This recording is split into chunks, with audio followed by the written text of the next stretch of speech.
Tak hanya itu, dalam kontestasi, persaingan yang adil dan jujur dipahami pula sebagai upaya menempatkan hak pilih warga negara sebagai hak konstitusional atau constitutional rights yang harus dihormati secara setara tanpa adanya sikap dan tindakan curang di dalamnya. Berdasarkan kerangka teori sebagaimana diulas di atas, maka konsep pemilu jujur dan adil yang dikehendaki Undang-Undang Dasar 1945 dapat dibagi menjadi dua, yaitu pemilu jujur dan adil secara prosedural, serta pemilu jujur dan adil secara substansial. Selanjutnya dianggap dibacakan. Melampaui batas keadilan prosedural, azas jujur dan adil dalam pasal 22E ayat 1 Undang-Undang Dasar 1945 tidak hendak berhenti pada batas keadilan prosedur semata.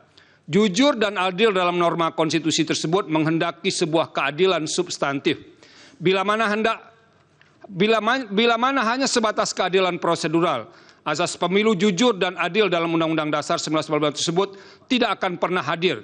Sebab pemilu pada masa Orde Baru pun berjalan memenuhi segala prosedur yang ada, yang dilaksanakan memenuhi standar mekanisme yang ditentukan dalam Undang-Undang Pemilu ketika itu.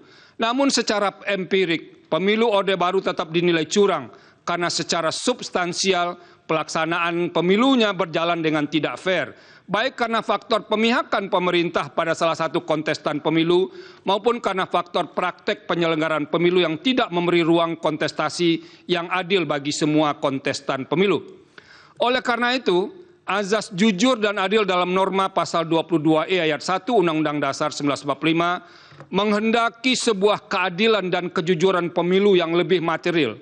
Jujur dan adil yang dikehendaki bukan hanya sekadar sikap patuh pada aturan, melainkan sikap tidak berlaku curang, tidak berbohong, dan tidak memanipulasi atau memanfaatkan celah hukum atau kelemahan aturan hukum yang ada untuk melakukan tindakan yang secara esensial merupakan praktek curam dalam sebuah kontestasi. Artinya, jujur dan adil dalam pemilu yang diinginkan konstitusi mencapai sesuatu yang bersifat hakiki dari arti kejujuran keadilan itu sendiri. Dalam arti ukuran kejujuran dan adil bukan sebatas melihat dari sisi formalitas prosedural hukum, melainkan juga mencakup aspek yang berada di atas hukum, yaitu etika in casu etika dalam kontestasi pemilu. Etika dimaksud meliputi aspek bagaimana aturan main pemilu dirumuskan, proses pelaksanaan yang tunduk pada sikap jujur dari semua pihak, dan kehendak untuk menahan diri oleh semua pihak untuk tidak memanfaatkan kelemahan hukum pemilu untuk berlaku curang.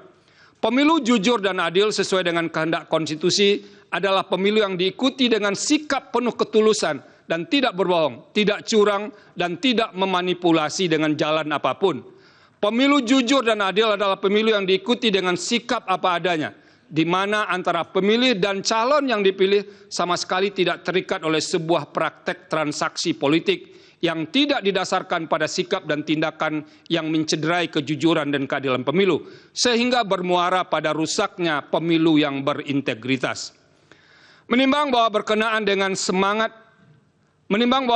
dengan semangat untuk mewujudkan azas jujur dan adil tersebut, sebagaimana telah ditegaskan dalam putusan Akuo dan telah dipraktekkan serta menjadi pendirian sejak memutus perselisihan tentang hasil pemilu presiden dan wakil presiden 2004, Mahkamah tidak hanya memutus sebatas angka-angka statistik semata.